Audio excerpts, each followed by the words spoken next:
একটা ফোন আছে অফিসিয়াল, হাজার বাড়ি বাংলা থাকে না, পুরো বডি বানানো ইয়া দিয়ে, রাবার আর ইয়া দিয়ে, লোহা দিয়ে। কথা বলে না।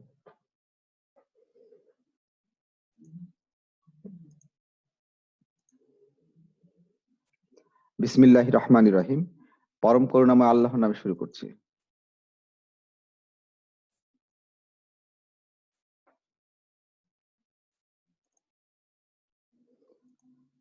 নরসিংদী সরকারি কলেজের একাদশ শ্রেণীর প্রথম বর্ষে অনলাইন ক্লাসে সবাইকে ফুলেল শুভেচ্ছা ও স্বাগত।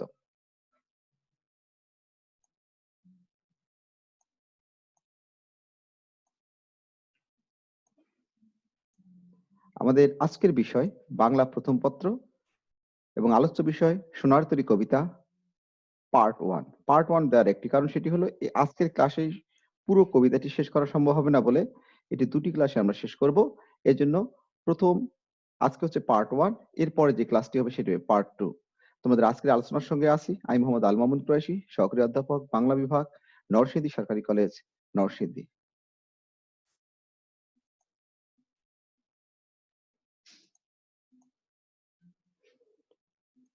আজকের এই ক্লাস শেষে তোমরা যা জানতে পারবে, অর্থাৎ শিক্ষার্থীরা যা জানতে পারবে, কবিতা কি সে সম্পর্কিত ধারণা, বিশ্বকবি রবীন্দ্রনাথ ঠাকুরের জীবনী, সোনার তরী কবিতার পাঠ পরিচিতি, সোনার তরী কবিতার প্রয়োজনীয় কিছু শব্দার্থ এবং সোনার তরী কবিতা কেন্দ্রিক আলোচনা।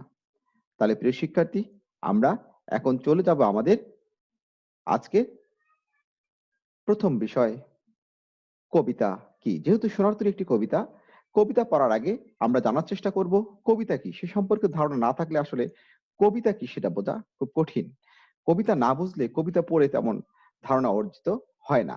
সবার আগে বুঝতে হবে কবিতা কি। যখন উপন্যাস পড়বো আমরা, তখন জানবো উপন্যাস কি, তারপরে উপন্যাস পড়বো। যখন নাটক পড়বো, তখন জানবো নাটক কি। আমি তোমাদের ইতিমধ্যে ক্লাস নিয়েছিলাম অপরিচিতা ছোট গল্প, এবং অপরিচিতা পড়ানোর আগে আমি তোমাদের বোঝানোর চেষ্টা করেছিলাম ছোট গল্প কি। অবশ্যই আশা করছি তোমাদের মনে আছে। এখন আমরা চলে যাব আমাদের কবিতা কেন্দ্রিক আলোচনা। কবিতা কি? কবিতা কেন্দ্রিক অনেক সংজ্ঞার্থ রয়েছে। একটা উদাহরণ দিয়ে আগে বোঝানোর চেষ্টা করি। ধরো, দেখতে পাচ্ছ তোমরা এই যে একটা রেখা, এই যে রেখা, এটা কি? এটা দাগ দিয়েছি। একজন শিক্ষার্থীকে জিজ্ঞেস করা হলো, বলো তো এটি কি? সে বললো, স্যার এটা রেখা। আরেকজনকে জিজ্ঞেস করা হলো, আচ্ছা বলো তো এটা কি? সে বললো, স্যার ইংরেজির আই। একজন বললো এল, আরেকজন বললো না এটা দাড়ি। ঠিক আছে, এক একজন, ওয়ান, কেউ বলে আলিফ। মানে এক একজনের এক এক ধারণা। এই রেখা কিন্তু একটি। দেখো, এক একজন এক এক ধারণা। কে কি বললো আমরা দেখে নেই। দেখো, কেউ বলছে এটা লম্ব, কেউ বলছে রেখা, কেউ বলছে দণ্ড, কেউ বলছে আই, কেউ বলে দাড়ি, কেউ এল, কেউ বলছে লাঠি। তার কাছে লাঠি মনে হয়েছে। সুতরাং কবিতাও হলো ঠিক তেমনি, এই যে এরকম তুমি যখন যে রঙে রাঙিয়ে নিবে, তখন তোমার কাছে সে অর্থেই ধরা দেবে। অর্থাৎ তুমি যখন যে রঙে রাঙিয়ে নেবে, তখন তা সেই অর্থে তোমার কাছে ধরা দেবে। আর পানির মতো, পানি যেমন যখন যে পাত্রে রাখা হয় সেই পাত্রে আকার ধারণ করে, ঠিক তেমনি কবিতাও ঠিক তাই। তুমি যখন যে রঙে রাঙিয়ে নিবে, তোমার কাছে তখন সেটি সে রঙেই ধরা দিবে। মনে করো, রবীন্দ্রনাথ ঠাকুরের একটি বিখ্যাত কবিতা, যেতে নাহি দিব।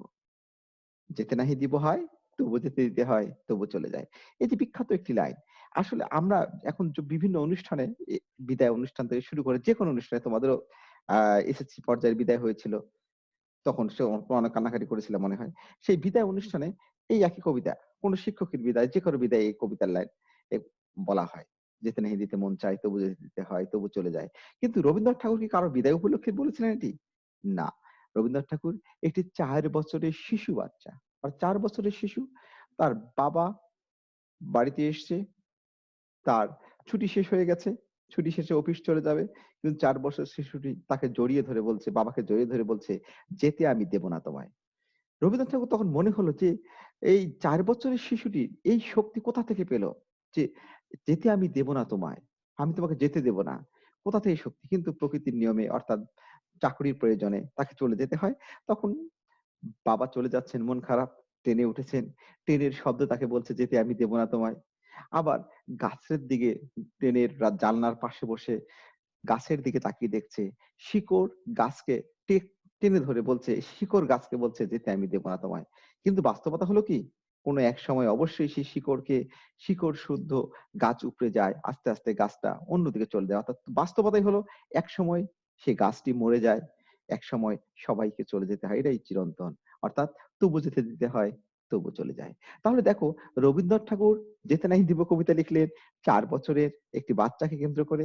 আমরা তখন যে রঙে রাঙিয়ে নিই, তখন সেটি আমাদের কাছে বিভিন্ন বিদায় থেকে শুরু করে যেকোনো পরিস্থিতিতে বিদায়ের প্রসঙ্গ আসলে আমরা এই কবিতাটি আওড়াই। তাহলে কবিতা হচ্ছে সেরকম একটি বিষয়। তুমি যখন যে রঙে রাঙিয়ে নিবে, তখন তোমার কাছে সে অর্থেই ধরা দিবে। দেখো, একই শব্দ যেমন প্রহর, আলো, রাঙ্গা ইত্যাদি। এটা সাধারণ শব্দ। কিন্তু এই শব্দ তেমন কোনো মাহাত্ম্য নেই।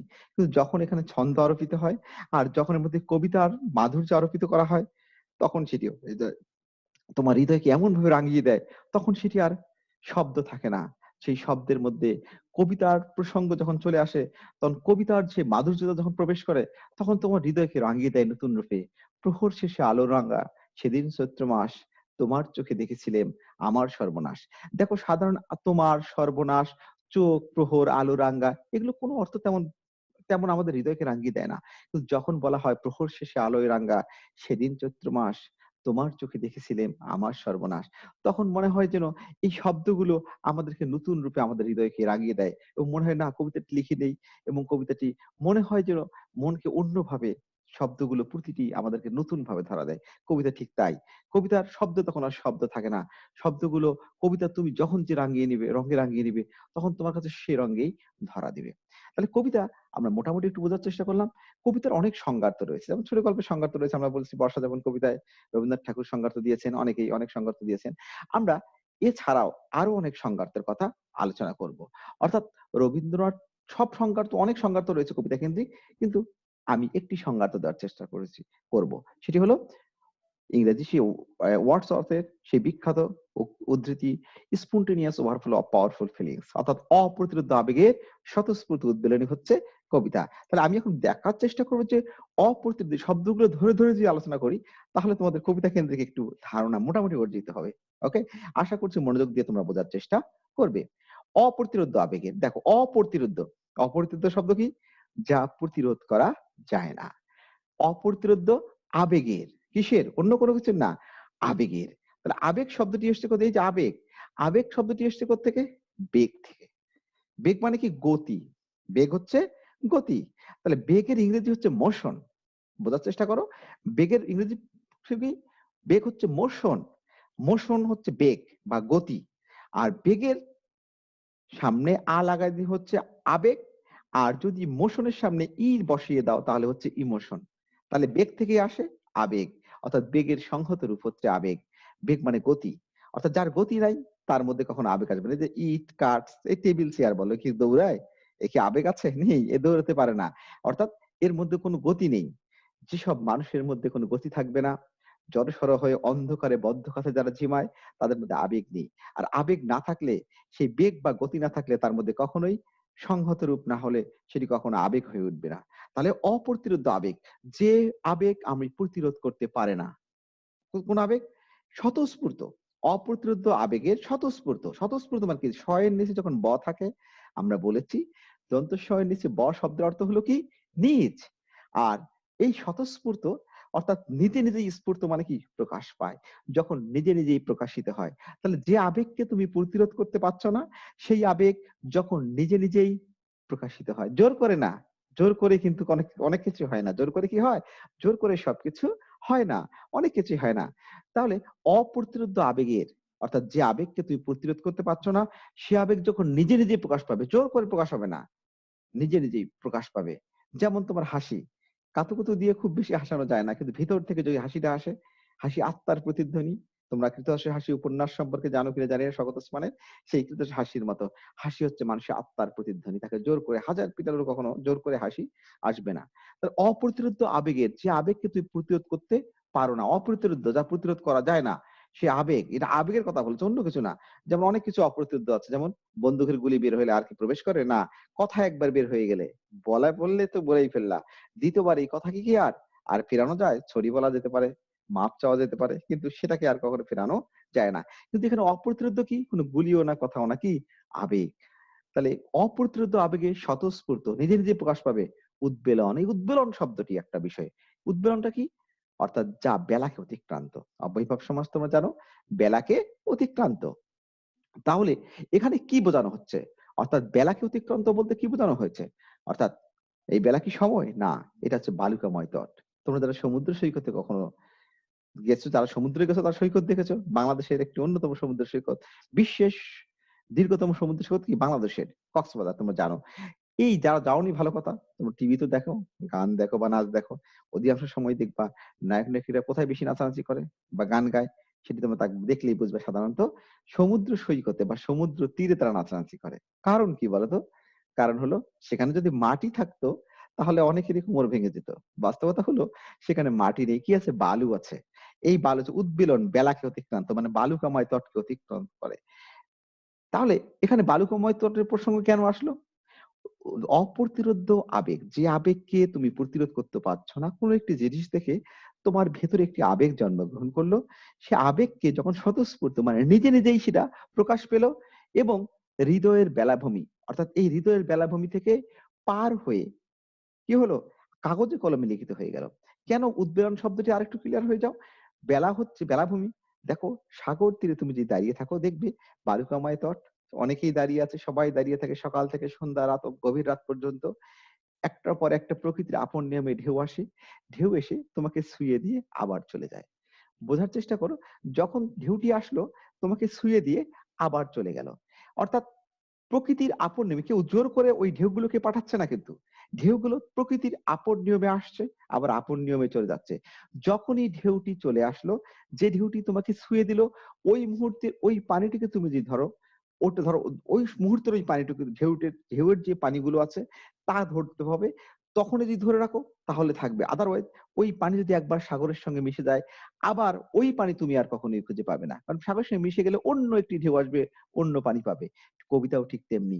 কোনো একটি বিষয় দেখে তোমার মধ্যে যখন যে আবেগ জন্মগ্রহণ করবে, সেই আবেগটি সাথে সাথে যখন স্বতঃস্ফূর্ত ভাবে নিজে নিজে যে আবেগ জন্ম নিবে, তখনই সেই হৃদয়ের বেলাভূমি থেকে তোমার বুদ্ধিমত্তার সাহায্যে কাগজে কলমে ছন্দবদ্ধ হয়ে লিখে ফেলতে হবে সাথে সাথে।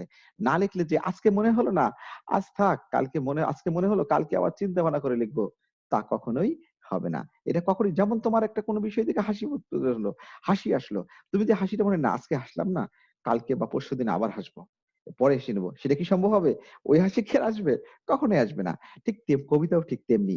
রবীন্দ্রনাথ ঠাকুর কবিতা লিখেছেন, তাই কি জোর করে লিখেছিল যে লেখ, না লিখলে খবর আছে? কেউ কি তাকে মার দিয়েছিল যে তোমাকে লিখতেই হবে? জোর করে লিখেছিল না। এটা নিজের ভিতর থেকে এসছে লেখা, মন থেকে, তার মনে হয়েছে তিনি লিখছেন আর লিখে গেছেন ভালো লাগা থেকে। অপ্রতিরোধ্য আবেগের স্বতঃস্ফূর্ত উদ্বেলন, অর্থাৎ কোনো কিছু দেখে তোমার মধ্যে যদি এমন আবেগ জন্ম নেয় যে আবেগকে তুমি আর প্রতিরোধ করতে পারছোই না, সেটি তখন হৃদয়ের বেলাভূমি পার হয়ে ছন্দবদ্ধভাবে কাগজে কলমে লিখিত হয়ে যাচ্ছে, তখনই সেটি হয়ে যাচ্ছে কবিতা। তাহলে কবিতা আপনার অবশ্যই আবেগ লাগবে, কবিতা বোঝার জন্য একটি মন লাগে। সবার সেই মন থাকে না। যেমন গভীর রাতে বাঁশি বাজানোর বা বাঁশি শোনার মতো একটি মন লাগে, সবার সেই মন থাকে না। আবার তোমার জ্যোৎস্নাপুরিত রাত, অর্থাৎ যখন আকাশে চাঁদ ওঠে, সেই চাঁদ দেখার জন্য সবার সেই মন থাকে না। তেমনি কবিতা বোঝার জন্য একটি মন লাগে, সেই মন সবার থাকে না। যেহেতু মন তৈরি করতে হবে, এর জন্য সবার আগে তোমাদের সোনার তরী কবিতা পড়ার আগে আমি তোমাদের সেই কবিতার একটি মন তৈরি করার চেষ্টা করছি। এজন্য কবিতা অনেক কিছু দুর্বোধ্য, কারণ কি, তারা কবিতা আসলে কবিতার ভিতরে প্রবেশ করতে চায় না। কবিতার কিন্তু মর্ম আছে, এজন্য তোমরা সারমর্ম দাও না, সেখানে বলা হয় সার মর্ম। মর্ম মানে হৃদয়। কবিতার একটা হৃদয় আছে, সেই হৃদয় যদি প্রবেশ করতে না পারো, তাহলে কখনোই কবিতা তোমাকে ধরা দেবে না। বুঝতে পেরেছো? যদিও কবিতা নিয়ে অনেক গান আছে, তুমি যে আমার কবিতা, তাই না? কবিতা তুমি স্বপ্ন রাগিনী হয়ে আমায় ডেকো না, এই নিশাচর আমায় ভেবো না, তোমার সুখের মোহনা। যা হোক, তো কবিতা নিয়ে অনেক গান রয়েছে, গান বিষয় না, তোমাদের বুঝতে হবে কবিতা বোঝার জন্য একটু মন লাগে, সেই মনটা আগে তৈরি কর। তাহলে আশা করছি তোমাদের কবিতা কেন্দ্রিক কিছুটা হলেও ধারণা অর্জিত হয়েছে। এখন আমরা চলে যাব আমাদের পরবর্তী আলোচনায়। তাহলে কে? সোনার তরী কবিতা কে লিখেছেন? রবীন্দ্রনাথ ঠাকুর, যিনি ভালো লাগা থেকে ভালোবাসা নিয়ে তার জীবনের দীর্ঘ সময় তিনি লিখে গেছেন কবিতা। সুতরাং যিনি লিখেছেন এত কষ্ট করে, তাকে একটু জানতে হবে না? অবশ্যই জানতে হবে। আগে তাকে জানতে হবে, তারপরে তার কবিতা পড়তে হবে। তাহলে আমরা সেই বিখ্যাত ব্যক্তি, বিশ্বকবি রবীন্দ্রনাথ ঠাকুর, যিনি জন্মগ্রহণ না করলে আজকের বাংলা ভাষা এত বিশ্ব পরিচিতি হয়তো নাও পেতে পারত। সেই রবীন্দ্রনাথ ঠাকুর জন্ম 1861 খ্রিস্টাব্দের 7ই মে, বাংলা 1268 বঙ্গাব্দের 25শে বৈশাখ, কলকাতার জোড়াসাঁকো ঠাকুর পরিবারে জন্মগ্রহণ করেন। তাহলে আমরা দেখতে পাচ্ছি রবীন্দ্রনাথ ঠাকুর এই জন্মগ্রহণ করেন কোথায়? কলকাতার জোড়াসাঁকোর ঠাকুর পরিবারে। এবং তার পিতার নাম কি? দেবেন্দ্রনাথ ঠাকুর। মাতার নাম সারদা দেবী। তোমরা অনেকেই মাতার নাম তার জানো না, সুতরাং পিতা মাতার নাম জরুরি জানতে হবে। পিতা দেবেন্দ্রনাথ ঠাকুর, মাতা সারদা দেবী, এবং পিতামহ প্রিন্স দ্বারকানাথ ঠাকুর, প্রিন্স রাজপুত্র, ঠিক আছে, রাজার পুত্র ছিলেন, তাই না? প্রিন্স দ্বারকানাথ ঠাকুর। তাহলে সে রাজ পরিবারে জন্মগ্রহণ করেছিলেন রবীন্দ্রনাথ ঠাকুর। এই যে দেখো রবীন্দ্রনাথের ছোট রবীন্দ্রনাথ, মধ্যবয়সী রবীন্দ্রনাথ, এই যে শেষ বয়সে রবীন্দ্রনাথ। রবীন্দ্রনাথের ছবি তোমরা দেখতে পাচ্ছ। এখন আমরা চলে যাবো তার রবীন্দ্রনাথের অন্য কর্মের দিকে। রবীন্দ্রনাথ ঠাকুরকে আমরা বলি বিশ্বকবি। বিশ্বকবি কি এমনি এমনি হয়েছে? কেউ তাকে দিয়েছেন, যিনি দিয়েছেন তার নাম কি? ব্রহ্ম বান্ধব উপাধ্যায় তাকে এই উপাধি দিয়েছিলেন। কি উপাধি দিয়েছিলেন? ব্রহ্ম বান্ধব উপাধ্যায়। এবং ব্রহ্ম বান্ধব উপাধ্যায় তাকে এই উপাধি দিয়েছিলেন। পরীক্ষায় প্রায় আসে বিশ্বকবি উপাধি কে দিয়েছিলেন? এবং রবীন্দ্রনাথ ঠাকুর যে বিশ্বকবি হলেন কেন? গীতাঞ্জলি কাব্যের জন্য আমরা জানি তিনি 1913 খ্রিস্টাব্দে প্রথম এশীয় হিসেবে তিনি নোবেল পুরস্কারে ভূষিত হন।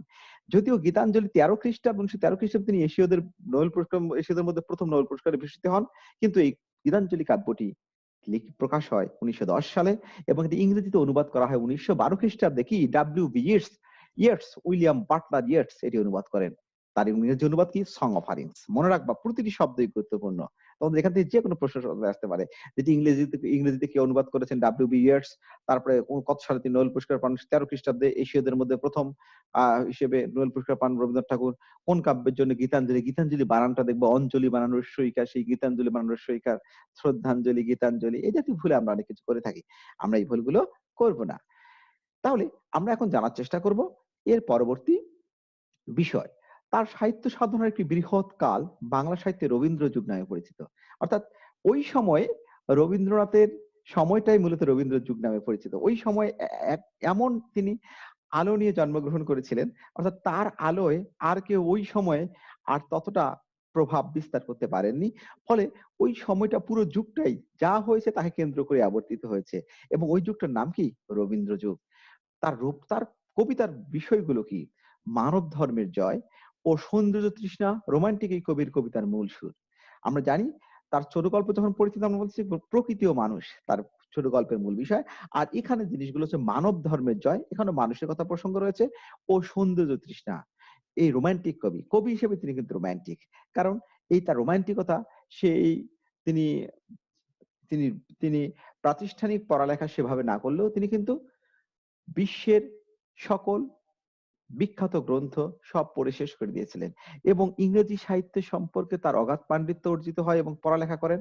এবং পড়ালেখা করার পরে তিনি সেই ইংরেজি কবিতার যে রোমান্টিসিজম, তোমরা জানো বাংলা সাহিত্যের অনেক আগে ইংরেজি সাহিত্য সমৃদ্ধ হয়েছিল, ফলে ইংরেজি সাহিত্যের যে মূল সুরগুলো তার মধ্যে গ্রথিত হয়েছিল এবং তিনি বাংলা যখন কবিতা লেখা শুরু করেন সেই কবিতার মধ্যেও তার সেই রোমান্টিক মনটি বিরাজ করে এবং তার কবিতার মধ্যে আমরা তার রোমান্টিক চেতনাগুলো চমৎকার চমৎকার তার বিখ্যাত কবিতা আজ কোনো কাজ নয় সব ফেলে দিয়ে ছন্দবদ্ধ গ্রন্থ গীত, এসো তুমি প্রিয়ে, আজন্ম সাধন ধন সুন্দরী আমার, কবিতা কল্পনা লতা, শুধু একবার কাছে বসো, অথবা আর কত দূরে নিয়ে যাবে মোরে হে সুন্দরী, বলো কোন পারে ভিড়বে তোমার সোনার তরী, অথবা আমরা দুজনে ভাসিয়া চলেছে যুগল প্রেমের স্রোতে, অনাদিকালে হৃদয় উচ্চ হতে। অজস্র এরকম রোমান্টিক কবিতা রবীন্দ্রনাথ ঠাকুর লিখে গেছেন। তাহলে মানব ধর্মের জয় ও সৌন্দর্য তৃষ্ণা এই রোমান্টিক এই কবির কবিতার মূল সুর। কবিতা ছাড়াও তিনি কবিতাই শুধু লিখেছেন, বিশ্বকবি বলে শুধু কবিতা লিখেছেন তা কিন্তু নয়। তিনি কবিতা ছাড়াও ছোট গল্প, উপন্যাস, নাটক, প্রবন্ধ, ভ্রমণ কাহিনী ও সঙ্গীত রচনায় রবীন্দ্রনাথ কালজয়ী প্রতিভার সাক্ষ্য রেখেছেন। অর্থাৎ সাহিত্যের প্রতিটি অঙ্গনে, সাহিত্যের এমন কোন শাখা নেই যেখানে তিনি বিচরণ করেননি। কোথায় করেননি? তিনি চিত্রশিল্পী, তিনি নাটক করেছেন, তিনি নিজে অভিনয় করেছেন, তিনি অভিনয় শিল্পী, ছোট গল্প, উপন্যাস, নাটক, প্রবন্ধ, ভ্রমণ কাহিনী সব লিখেছেন। তিনি কি করেননি? তিনি চিত্রশিল্পী, চমৎকার তিনি প্রাবন্ধিক, সাহিত্যের সব শাখায় তিনি তার বিচরণ করেছেন। তিনি অনন্য চিত্রশিল্পী, অনুসন্ধিত পরিব্রাজক ও চিত্রশিল্পী। দেখছো অনেক চিত্র আর্ট করেছেন। আবার যখন কবিতা লিখতেন, কোন একটি কবিতা হয়তো লিখতে ভুল হয়ে গেছে, আমরা কি করি? একটানে কেটে দেই না, উনি কাঁটাগুলোকে এমন ভাবে আবার কাটতেন, কাটতে কাটতে ওটা দিয়ে আবার একটা ছবি আর্ট করে ফেলতেন। মানে একটা অসাধারণ, এটাকে বলে বাই বর্ন মেধা, জন্মগত মেধা। অনুসন্ধিৎস বিশ্ব পরিব্রাজক, বিশ্ব তিনি ঘুরে বেরিয়েছেন, দক্ষ সম্পাদক ও অসামান্য শিক্ষা সংগঠক ও চিন্তক। নিজে প্রাতিষ্ঠানিক শিক্ষা গ্রহণে নিরুৎসাহী হলে অর্থাৎ প্রাতিষ্ঠানিক শিক্ষা তার অতটা ভালো লাগেনি, তাই বলে কিন্তু শিক্ষা অর্জন করেননি। আমরা জানি শিক্ষা অর্জনের কয়টি ধাপ? 3টি ধাপ। একটি হচ্ছে আনুষ্ঠানিক, একটা অনানুষ্ঠানিক, একটা উপানুষ্ঠানিক। তিনি আনুষ্ঠানিক শিক্ষা গ্রহণ না করলেও অনানুষ্ঠানিক শিক্ষায় তিনি স্বশিক্ষিত এবং সুশিক্ষিত হয়েছিলেন। শিক্ষা গ্রহণে নিরুৎসাহিত হলেও বিশ্বভারতী নামের বিশ্ববিদ্যালয়ের তিনি সাপ্নিক ও প্রতিষ্ঠাতা। এবং দেখুন, নিজেই ওভাবে প্রাতিষ্ঠানিক শিক্ষা গ্রহণ না করলে কি হবে? তখন প্রাতিষ্ঠানিক শিক্ষা অত বেশি প্রয়োজন ছিল না। তোমরা বলে সক্রেটিস, প্লেটো এরকম প্রাতিষ্ঠানিক শিক্ষা না, ওই ধরনের প্রাতিষ্ঠানিক শিক্ষা তারা গ্রহণ করেনি। এই রবীন্দ্রনাথ ঠাকুর প্রাতিষ্ঠানিক শিক্ষা গ্রহণ না করলেও তিনি বিশ্বভারতী নামের বিশ্ববিদ্যালয়ের সাপ্নিক ও প্রতিষ্ঠাতা। মাত্র 15 বছর বয়সে পরীক্ষা আসে, 15 বছর বয়সে তার প্রথম কাব্যগ্রন্থ বনফুল প্রকাশিত হয়। পরীক্ষা আসে যে বনফুল কাব্যগ্রন্থ কবে প্রকাশিত হয়? মাত্র 15 বছর বয়সে তার প্রথম কাব্যগ্রন্থ, অর্থাৎ বাকি 65 বছরের পুরো সময়টাতে তিনি লিখে গেছেন মানসী, সোনার তরী, চিত্রা, কল্পনা, খনিকা, বলাকা, পুনশ্চ, জন্মদিনের শেষ লেখা তার অন্যতম শ্রেষ্ঠ কাব্যগ্রন্থ। কাব্যনাট্য বিসর্জন ও চিত্রাঙ্গদা এবং কাহিনী কবিতার সংকলন, কথা ও কাহিনী তার ভিন্ন স্বাদের রচনা। অর্থাৎ তার এছাড়াও কাব্যনাট্য বিসর্জন, চিত্রাঙ্গদা এবং কাহিনী কবিতার সংকলন, কথা ও কাহিনী তার ভিন্ন স্বাদের রচনা। এছাড়া অনেক রচনা আমরা পাই। এখন আমরা দেখবো তার আরো কিছু রচনা রয়েছে রবীন্দ্রনাথ ঠাকুরের, আমরা সেগুলো দিকে একটু দেখবো। তার সাহিত্যকর্মের মধ্যে আরো পাই আমরা যদি উপন্যাসগুলি, বিখ্যাত উপন্যাসগুলোর মধ্যে রয়েছে হচ্ছে কি চোখের বালি, গোরা, চতুরঙ্গ, ঘরে বাইরে, শেষের কবিতা, যোগাযোগ, বাংলা উপন্যাসের শ্রেষ্ঠ সম্পদ। অনেকগুলো উপন্যাস রয়েছে, আমি কয়েকটি নাম দিয়েছি মাত্র। তার নাটক রচনার ক্ষেত্রে রবীন্দ্রনাথের অবিসংবাদিত। তার রচিত বিশেষ উল্লেখযোগ্য নাটকগুলো রাজা, অশ্লায়তন, ডাকঘর, মুক্তধারা, রক্তকরবী, এরকম অজস্র রয়েছে তার, বলে শেষ করা যাবে না। যাই হোক, রবীন্দ্রনাথ এক জীবনে যা লিখে গেছেন, আমি যদি 2 জীবনে পড়ি তাও হয়তো শেষ হবে না। যাই হোক, তবু এই বিখ্যাত ব্যক্তি মৃত্যুবরণ করেন 1941 সালের 7 আগস্ট, 1348 বঙ্গাব্দের 22 শ্রাবণ। জোড়াসাঁকোর ঠাকুর বাড়িতে রবীন্দ্রনাথ ঠাকুরের জীবনাবসান ঘটে। তাহলে মৃত্যুবরণ করেছেন 1941 সালের 7 আগস্ট এবং জোড়াসাঁকোর ঠাকুর বাড়িতে রবীন্দ্রনাথ ঠাকুরের জীবনাবসান ঘটে। এই হলো রবীন্দ্রনাথ ঠাকুরের আমরা জীবন দেখতে পেলাম। এখন আমরা চলে যাব তার সোনার তরী কবিতা। সরাসরি সোনার তরী কবিতা পড়বো না, মনে রাখবে যে কোনো কবিতা পড়ার কিছু বিষয় রয়েছে।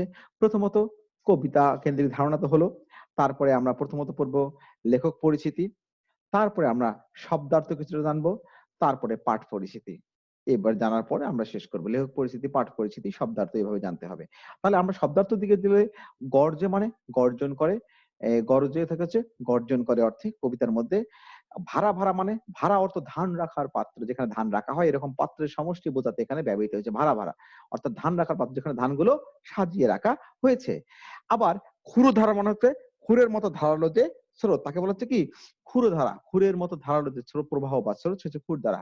খরপরসা মানে ধারালো বর্ষা, এখানে ধারালো বর্ষার মতো কিছু একটা বোঝানো হচ্ছে, খুরো দ্বারা খরপরসা। তোমরা কবিতাটা যখন পড়বে তখন তোমার ভালো লাগবে, দেখবে এই যে সোনার তরী চলে আসছে। তাহলে খরপরসা, এই শব্দগুলো অর্থ আশা করছি তোমাদের মনে থাকবে, এগুলো মুখস্থ করে ফেলতে হবে। পরীক্ষায় প্রায় আসে যে খরপরসা অর্থ কি, খুরো দ্বারা শব্দের অর্থ কি, না হলে কবিতা বুঝবে না। কবিতা বুঝতে হলে কবিতা 2 রকমের অর্থমূলক মনে রাখবে, একটা হচ্ছে আক্ষরিক আর একটা ভাবানুবাদ মূলক।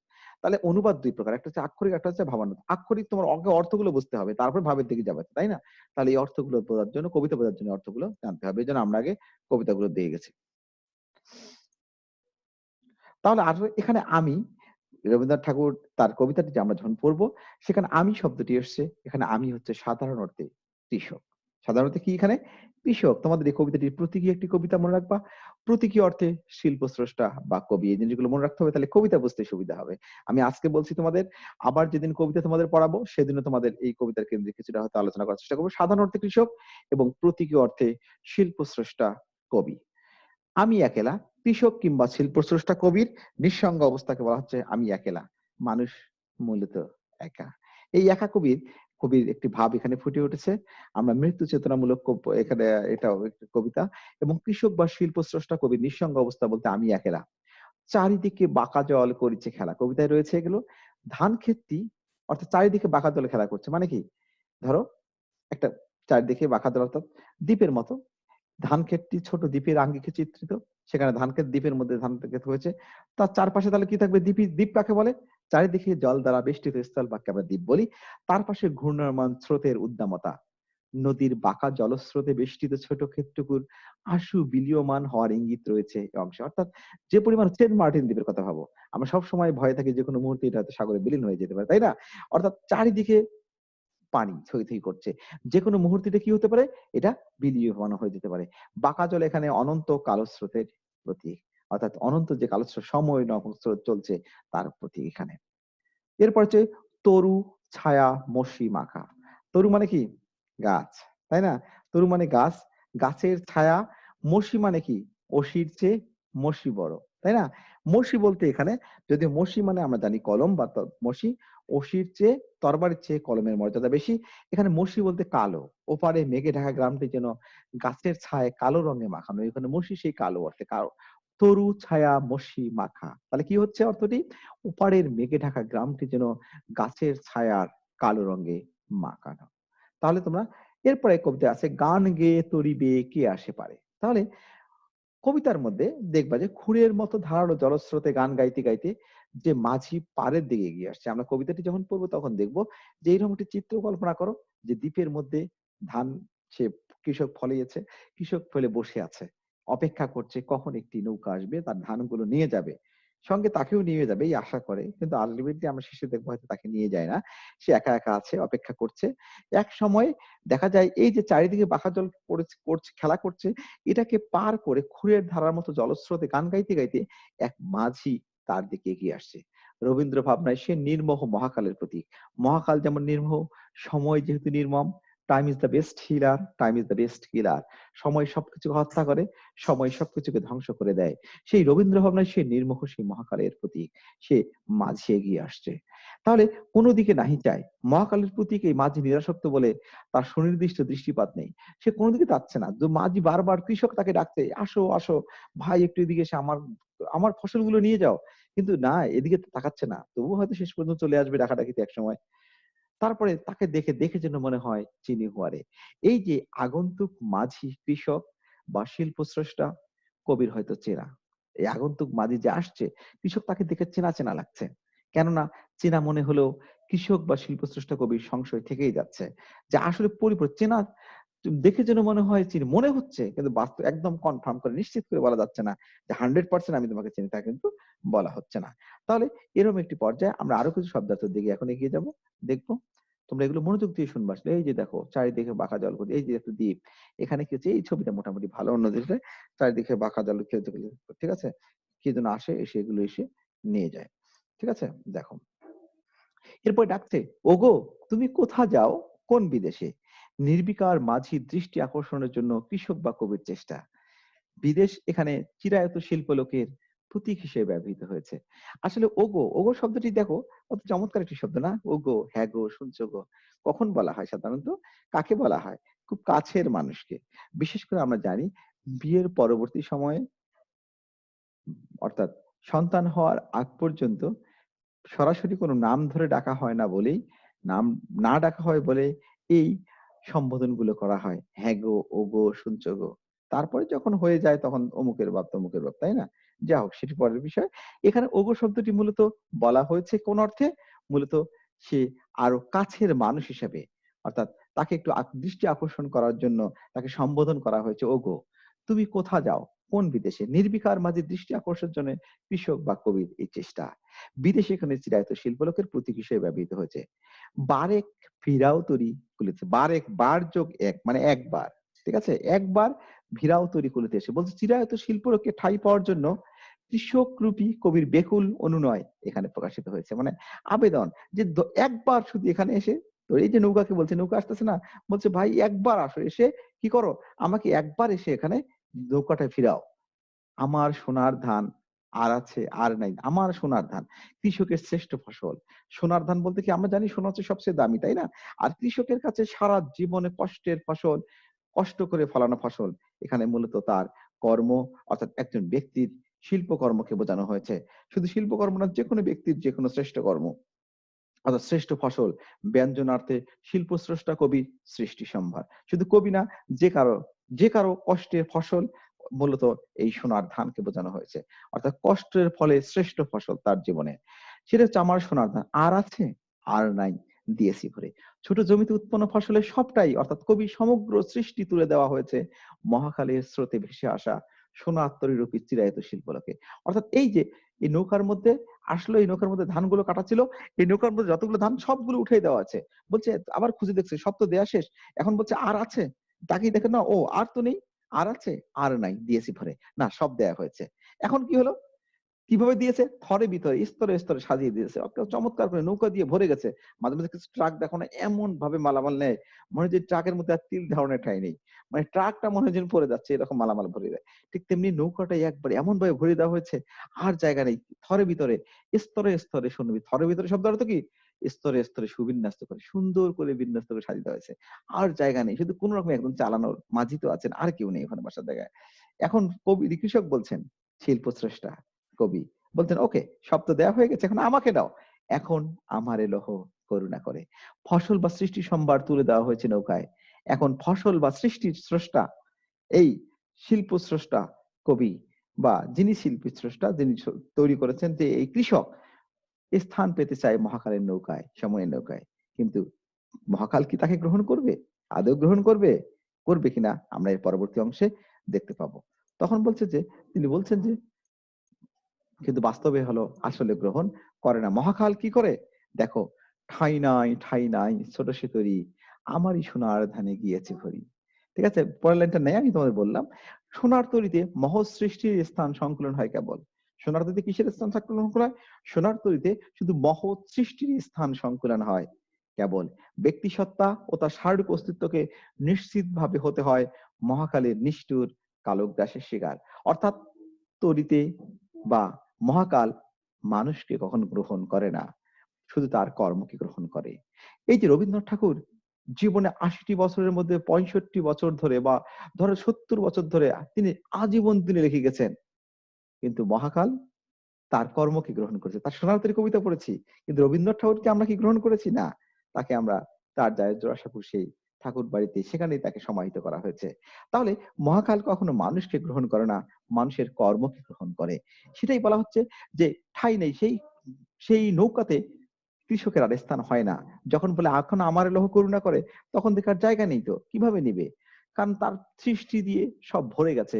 সোনার তরীতে মহৎ সৃষ্টিতে স্থান সংকলন হয় কেবল। মহৎ সৃষ্টি কিন্তু ভালো কাজের শুদ্ধ স্থান হয়। ব্যক্তি সত্তা ও তার শারীরিক অস্তিত্বকে নিশ্চিত ভাবে হতে হয় মহাকালের নিষ্ঠুর কালগ্রাসের শিকার। অর্থাৎ সময় শুধু তার মানুষের কাজকে গ্রহণ করে, কখনো মানুষকে গ্রহণ করে না। মানুষ মৃত্যু হয়ে গেলে সঙ্গে সঙ্গে সে লাশে পরিণত হয়ে যায়, সঙ্গে সঙ্গে মানুষ উঠে পড়ে লাগে কখন এটাকে সমাহিত করে তখন রেখে দেওয়া হবে মাটিতে। ঠিক আছে, কিন্তু কাজকে গ্রহণ করে, সময় কোনটাকে গ্রহণ করে, সে কোন ভালো কাজ করে গেছে, কি কি করে গেছে, সেই কাজগুলো নিয়ে কালের বিবর্তন আমরা রবীন্দ্রনাথের কাছে আলোচনা করছি, কিন্তু রবীন্দ্রনাথ কিন্তু আমাদের মাঝে নেই, তার কর্মগুলো রয়েছে। তারপর কি হলো? শূন্য নদীর তীরে যাহা ছিল, শূন্য নদীর তীরে রহিল পরি, যাহা ছিল নিয়ে গেল সোনার তরী। এখানে লেখা নেই, তোমরা কবিতাটি যখন পড়াবো তখন দেখবে, নিঃসঙ্গ অপূর্ণতার বেদনা নিয়ে আসন্ন অনিবার্য মৃত্যুর প্রতীক্ষার ইঙ্গিত। এ প্রসঙ্গে রবীন্দ্রনাথ লিখেছেন, মহাকাল আমার সর্বস্ব লইয়া যায় বটে, কিন্তু আমাকে ফেলিয়ে যায় বিস্মৃতি ও অবহেলার মধ্যে। সোনার তরীর নে, নে মানে কি? নাইয়া নে, নৌকা যে চালায়, অর্থাৎ মাঝি, আমার সোনার ধান লইয়া যায়, খেয়া পারে কিন্তু আমাকে লয় না। এটাই বাস্তবতা। অর্থাৎ রবীন্দ্রনাথের কর্মকে গ্রহণ করে, রবীন্দ্রনাথকে গ্রহণ করে না। সময় হচ্ছে সবচেয়ে নির্মম। সময় তোমার সবকিছু নিয়ে যাবে, কিন্তু তোমার কর্মকে গ্রহণ করবে, তোমাকে কখনো গ্রহণ করবে না কালের বিবর্তন। এটাই হচ্ছে এই কবিতা। তাহলে কবিতার শব্দার্থ কিন্তু আমরা মোটামুটি একটা ধারণা পেলাম, কি বলি? তাহলে আমরা এখন মোটামুটি, আমি বলেছি কবিতা পড়ার একটি স্টাইল রয়েছে। কবিতা পড়া সব ক্ষেত্রেই এক একজন এক এক মতো, কিন্তু মনে রাখতে হবে সব প্রতিটি শব্দ ধরে ধরে পড়তে হয়। ধরে ধরে পড়লে কবিতার ভেতরে প্রবেশ করা যায়। এবং কবিতা আমরা বলেছি, তুমি যখন যে রঙে রাঙিয়ে নেবে, তখন তোমার কাছে সে অর্থেই ধরা দেবে। সুতরাং যে অর্থে, সেটা তো ভাবানুবাদমূলক অর্থ। আগে তোমার আক্ষরিক অর্থগুলো ধরে ধরে আগে বুঝতে হবে, তারপরে ভাবানুবাদ তুমি পড়বা। তারপরে তাহলে কবিতাটি বোঝা তোমার পক্ষে সুবিধা হবে। এর জন্য প্রথমে যিনি লিখেছেন তার সম্পর্কে জানতে হবে, তারপরে কবিতার শব্দের অর্থগুলো বুঝতে হবে, এরপরে পাঠ পরিচিতি পড়তে হবে, তারপরে কবিতা। কবিতা সব শেষে পড়তে হয়। আমরা আগেই কবিতা পড়া শুরু করি, জন্য আমরা কোনো সময় কবিতা বুঝতে পারি না। তাহলে এখন আমরা চলে যাব পাঠ পরিচিতি দিকে। সোনার তরী রবীন্দ্রনাথ ঠাকুরের সোনার তরী কাব্যগ্রন্থের নাম কবিতা। প্রশ্ন প্রায় আসে, নাম কবিতা কাকে বলে? তোমরা মনে রাখতে পারো, যখন কোনো কাব্যগ্রন্থের নাম ওই কাব্যগ্রন্থের অন্তর্গত কোনো কবিতার নামানুসারে হয়, তখন সে কবিতাকে বলা হয় নাম কবিতা। আমি আবারও বলছি, তোমরা লিখে নিতে পারো, যে যখন কোনো কাব্যগ্রন্থের নাম ওই কাব্যগ্রন্থের অন্তর্গত কোনো কবিতার নামানুসারে হয়ে থাকে, তখন সে কবিতাকে বলা হয় নাম কবিতা। সোনার তরী রবীন্দ্রনাথ ঠাকুরের সোনার তরী কাব্যগ্রন্থের নাম কবিতা, মানে সোনার তরী কাব্যগ্রন্থের মধ্যে একটি কবিতা আছে, তার নাম সোনার তরী। সুতরাং সেই সোনার তরী কবিতার নাম অনুসারে কাব্যগ্রন্থের নামকরণ করা হয়েছে বলেই এই কবিতার নাম হচ্ছে নাম কবিতা। মনে থাকবে বিষয়গুলো, সে যে কোনো ক্ষেত্রে হতে পারে। যদি কোনো কোনো কাব্যগ্রন্থের নামকরণ করা হয়, সেই কাব্যগ্রন্থের অন্তর্গত কোনো কবিতা অনুসারে নামানুসারে, তাহলে সেটি হবে নাম কবিতা। শতাধিক বছর ধরে এ কবিতা বিপুল আলোচনা ও নানামুখী ব্যাখ্যায় নতুন নতুন তাৎপর্য অভিষিক্ত। আমরা বলেছি যে কবিতা, তো বলেছি যখন যে পাত্রে রাখবে সেই পাত্রে আকার ধারণ করবে, তুমি তোমার রঙে মনের রঙে হাজার ভাবে তুমি রাঙিয়ে নিতে পারো। সুতরাং এটিও নিয়ে প্রচুর আলোচনা হয়েছে এবং বিখ্যাত একটি আলোচনা সমালোচনামূলক কবিতা। একই সঙ্গে কবিতাটি গুরুহ রহস্য ও শ্রেষ্ঠত্বের স্মারক, অর্থাৎ এই কবিতাটি এর মধ্যে গুরুহ রহস্য রয়েছে এবং শ্রেষ্ঠত্ব রয়েছে। মহৎ সাহিত্যের একটি বিশেষ গুণ হলো কালে কালে নতুন দৃষ্টিভঙ্গি ও বিবেচনার আলোকে তার শ্রেষ্ঠত্ব নিরূপিত হতে থাকে। আমরা বলেছি মহৎ সাহিত্য হলে সেটাই, এক রং দিয়েই থাকবে তা না, তুমি যখন যে রং আরোপিত করবে তোমার তোমার কাছে সেই অর্থেই ধরা দেবে। এটা হচ্ছে মহৎ সাহিত্য। রবীন্দ্রনাথের সেই মহৎ সাহিত্য সমৃদ্ধ, অর্থাৎ বিশেষ গুণ সমৃদ্ধ কবিতাটি হলো সোনার তরী। মহৎ সাহিত্যের একটি বিশেষ গুণ হলো কালে কালে নতুন দৃষ্টিভঙ্গি বিবেচনার আলোকে তার শ্রেষ্ঠত্ব নিরূপিত হয়। বাংলা কবিতার ইতিহাসে সোনার তরী তেমনি আশ্চর্য সুন্দর এক চিরায়ত আবেদনবাহী কবিতা। অর্থাৎ বাংলা সাহিত্য কবিতার ইতিহাসে, অর্থাৎ বাংলা সাহিত্যের ইতিহাসে একটি শ্রেষ্ঠ কাব্যগ্রন্থ সোনার তরী, এবং শ্রেষ্ঠ কাব্যগ্রন্থের শ্রেষ্ঠ কবিতা হলো সোনার তরী, তেমনি আশ্চর্য সুন্দর এক চিরায়ত আবেদনবাহী কবিতা। এই কবিতার আবেদন কখনোই শেষ হয়ে যাবে না। মধ্যে সোনার তরী বাদ দিয়ে ঐকতান্ত মধ্যে দেওয়া হয়েছিল, আবার যারা এই নির্ধারণ করে থাকেন তারা আবার মনে করলেন না এটাই দিতে হবে, তখন আবার কিন্তু তোমাদের পাঠ্যভুক্ত করা হয়েছে সোনার তরী কবিতাটি। তাহলে সোনার তরী কবিতার আমরা দেখা যায় পাঠ পরিচিতির মধ্যে তাকালে আরো দেখতে পাই, কবিতাটি দেখা যায় চারপাশের প্রবল স্রোতের মধ্যে জেগে থাকা দ্বীপের মতো ছোট্ট একটি ধান খেতে উৎপন্ন। কবিতার দুই পাঠ পরিচিতি মূল বক্তব্যের দিকে তাকাই। দ্বীপের মতো কবিতাটি দেখা যায় চারপাশে প্রবল স্রোতের মধ্যে জেগে থাকা দ্বীপের মতো ছোট একটি ধান খেতে উৎপন্ন সোনার ধানের সম্ভার নিয়ে অপেক্ষারত নিঃসঙ্গ এক কৃষক। আমরা বলেছি আগেই যে দ্বীপের মধ্যে কৃষক তার ফসল ফলে বসে আছেন। প্রকৃতির অবস্থা দেখো, আকাশের ঘন মেঘ আর ভারী বর্ষণে পাশের খরস্রোতা নদী হয়ে উঠেছে হিংস্র। তোমরা জানো যখন মেঘ মেঘ গর্জন করে, যখন বৃষ্টি হবে, যখন এই চারিদিকে যখন ভারী বর্ষণ সম্ভাবনা হয়, তখন নদী আরো হিংস্র হয়ে ওঠে। এবং ওই সময় তোমরা দেখবে অনেক নৌকা যে ডুবে যায় বিভিন্ন সময়, এইসব কারণে, অর্থাৎ ওই দুর্যোগপূর্ণ আবহাওয়ার কারণে অনেক সময় নৌকা ডুবে যায়, নৌকা বা জাহাজগুলো ডুবে যায়। চারিদিকে বাঁকা জল, অর্থাৎ বাঁকা জল কৃষকের মনে সৃষ্টি করেছে ঘনঘোর আশঙ্কা। এরকম এক পরিস্থিতিতে এই খরস্রোতা নদীতে একটি ভরাপাল সোনার নৌকা নিয়ে বেয়ে আসা এক মাঝিকে দেখা যায়, অর্থাৎ যার জন্য তিনি অপেক্ষা করছেন। উৎকণ্ঠিত কৃষক নৌকা কূলে ভিড়িয়ে তার উৎপাদিত সোনার ধান নিয়ে যাওয়ার জন্য মাঝিকে সকাতরে মিনতি জানালে ওই সোনার ধানের সম্ভার নৌকায় তুলে নিয়ে মাঝি চলে যায়। যখন দেখছে নৌকা দিয়ে আসছে, তখন তো অনুনয় বিনয় অনুরোধ করে যে আমার এগুলো সব নিয়ে নেন, তখন নিয়ে নেয়। মাঝি তার ধানের সময় নিয়ে যায়। ছোট নৌকা বলে, ছোট নৌকা, এই পৃথিবীটা আসলে ছোট, ঠিক আছে, ছোট নৌকা বলে স্থান সংকুলন হয় না কৃষকের। শূন্য নদীর তীরে আশাহত কৃষকের বেদনা গুমরে মরে। অর্থাৎ এই কৃষককে যখন নিতে বলে সব নেওয়ার পর কৃষককে নেয়, আমরা আগেই বলেছি, তখন সে আশাহত, সে ভাবছিল ধানের পাশাপাশি আমাকেও বুঝে নেবে, কিন্তু বাস্তবতা হলো কখনোই তাকে নেওয়া হয় না, আর কখনোই নেওয়া হবেও না। দিস ইজ রিয়ালিটি, এটি হচ্ছে বাস্তবতা। সুতরাং এই কবিতায় নিবিড় ভাবে মিশে আছে কবির জীবন দর্শন। কি জীবন দর্শন? যে রবীন্দ্রনাথ ঠাকুরের কথা ছিল, মরিতে চাহি না আমি সুন্দর ভুবনে, মানবের মাঝে আমি বাঁচিবারে চাই। কিন্তু চাইলেই বাঁচিবারে উনি বাঁচতে পেরেছেন, কিন্তু প্রকৃতপক্ষে তুমি তার দেহগত ভাবে তিনি বেঁচে থাকতে পারেননি, তার কর্মের মাঝে তিনি বেঁচে আছেন, কিন্তু দেহটা তার চলে যেতে হয়েছে। এ কবিতায় নিবিড় ভাবে মিশে রয়েছে আছে কবির জীবন দর্শন। মহাকালের স্রোতে জীবন যৌবন ভেসে যায়, কিন্তু বেঁচে থাকে মানুষের সৃষ্ট সোনার ফসল। অর্থাৎ মহাকাল সময় সবকিছু তোমার নিয়ে যাবে, কিন্তু তোমার সৃষ্ট সোনার ফসলটাই বেঁচে থাকবে। তার ব্যক্তিসত্তা ও শারীরিক অস্তিত্বকে নিশ্চিতভাবে হতে হয় মহাকালে নিষ্ঠুর করাল গ্রাসের শিকার। অর্থাৎ ব্যক্তিসত্তাকে কেউ গ্রহণ করে না, শারীরিক অস্তিত্বকে কেউ, মৃত্যু হয়ে গেলে সাথে সাথে লাশ সদ্যহতেই সরিয়ে ফেলা যায়। তাহলে এটি হচ্ছে এই কবিতার মূল বক্তব্য, একটা দর্শন বা একটা দার্শনিক ভাবনা আমরা এই কবিতার মধ্যে লুকিয়ে পাই। অর্থাৎ কবিতাটাই একটির মধ্যে অজস্র ভাবনা লুকিয়ে থাকে। তাহলে প্রিয় শিক্ষার্থী, আমরা সোনার তরী কবিতার মূল বক্তব্য পড়লাম, শব্দার্থ বললাম। এখন সোনার তরী কবিতাটি মাত্রা বৃত্ত ছন্দ রচিত। কোন ছন্দ রচিত? মাত্রা বৃত্ত। আমরা জানি ছন্দ কয় প্রকার? 3 প্রকার: স্বরবৃত্ত ছন্দ, মাত্রা বৃত্ত ছন্দ, অক্ষর বৃত্ত ছন্দ। এবং এর অধিকাংশ পংক্তি 8 এবং 5 মাত্রার পূর্ণ পর্বে বিন্যস্ত। তোমরা অনেকে বলবো, স্যার এটা আবার কি, মাত্রাই বা কি, এগুলো কি? আচ্ছা, এগুলো নিয়ে ডিটেলস একটু বলার বলতে হয়, কিন্তু এখন আমাদের সময় সেটি নেই। সুতরাং আমরা ছন্দ নিয়ে হয়তো সুযোগ থাকলে আমরা আলাদা করে বোঝাতে চেষ্টা করবো। শুধু এটুকু বলতে পারি, ছন্দ প্রধানত 3 প্রকার: স্বরবৃত্ত ছন্দ, মাত্রাবৃত্ত ছন্দ, অক্ষরবৃত্ত ছন্দ। স্বরবৃত্ত ছন্দ হচ্ছে দ্রুত লয়ে এবং দ্রুত লয়ে, মাত্রাবৃত্ত ছন্দ হচ্ছে মধ্যম লয়ে, এবং অক্ষরবৃত্ত ছন্দ হলো ধীর লয়ের। ঠিক আছে? লয় মানে হচ্ছে সুর। বিভিন্ন সুর আছে না, কিছু আছে একদম চটকা গান, রুনা লায়লা, আবার কিছু গান আছে মিডিয়াম আধুনিক গান, আবার কিছু ধীর লয় রবীন্দ্রসঙ্গীত, আস্তে আস্তে আস্তে আস্তে। ঠিক আছে? এইরকম কবিতার মধ্যে এরকম, কবিতা তো কবিতা এবং গান একাকার হয়ে যায়। অর্থাৎ এর অধিকাংশ পংক্তি কি 8 এবং 5 মাত্রা। মাত্রা হলো যেখানে গিয়ে আমাদের থেমে যায়, যে গগনে গরজে মেঘ, এই যে গগনে গরজে মেঘ 8 মাত্রা, ঘন বর্ষা 5 মাত্রা, এবং অধিকাংশ এই লাইনগুলো 8 এবং 5 মাত্রার পূর্ণ পর্বে বিন্যস্ত। তাই প্রিয় শিক্ষার্থী, আমরা এখন মোটামুটি সময় আমাদের শেষ হয়ে যাচ্ছে। আমরা এখন কিছু তোমাদের বাড়ির কাজ দিব, অল্প কিছু হালকা, যারা এগুলো বলছে এখান থেকে অল্প কয়টি দেওয়ার চেষ্টা করছি তোমাদের বাড়ির কাজ। আশা করছি তোমাদের এটা কাজে লাগবে। এই বাড়ির কাজের মধ্যে তোমাদের দেখো, তোমাদের যেগুলো দিয়েছি, রবীন্দ্রনাথ ঠাকুর কোন কাব্যের জন্য নোবেল পুরস্কার পেয়েছেন, কত সালে, রবীন্দ্রনাথ ঠাকুর কত বছর বয়সে কোন কাব্যের জন্য নোবেল পুরস্কার পেয়েছেন, দুবার দেওয়া হয়েছে। যা হোক, কত বছর বয়সে কোন কাব্য, কত বছর বয়সে, ওই কত বছর বয়সে প্রথম, এটা হবে রবীন্দ্রনাথ ঠাকুর কোন কাব্য, এটা ঠিক আছে। 2 নম্বর প্রশ্নটি তোমাদের লিখবা হচ্ছে, এটা প্রিন্টিং মিস্টেক, রবীন্দ্রনাথ ঠাকুর কত বছর বয়সে বনফুল তার প্রথম কাব্যগ্রন্থ লেখেন। রবীন্দ্রনাথ ঠাকুর কত বছর বয়সে প্রথম কাব্যগ্রন্থ লেখেন। ঠিক আছে? 3 নম্বর, বিসর্জন রবীন্দ্রনাথ ঠাকুরের কি জাতীয় রচনা? যারা পড়েছে তারা, আমি বলে এসেছি, নাম কবিতা কাকে বলে এটাও বলেছিলাম বারবার লিখে নেওয়ার জন্য। খরপর্শ শব্দের অর্থ কি? শব্দার্থের মধ্যে রয়েছে। বাঁকা জল কিসের প্রতীক? সেটাও রয়েছে। থরে বিথরে অর্থ কি? এটাও বলে। সনাতন কবিতাটি কোন ছন্দে রয়েছে তা আমরা আলোচনা করছি। তাহলে প্রিয় শিক্ষার্থী, আমাদের মোটামুটি সময় শেষ। আমরা মোটামুটি 40 মিনিটের কাছাকাছি একটি ক্লাস শেষ করার চেষ্টা করলাম।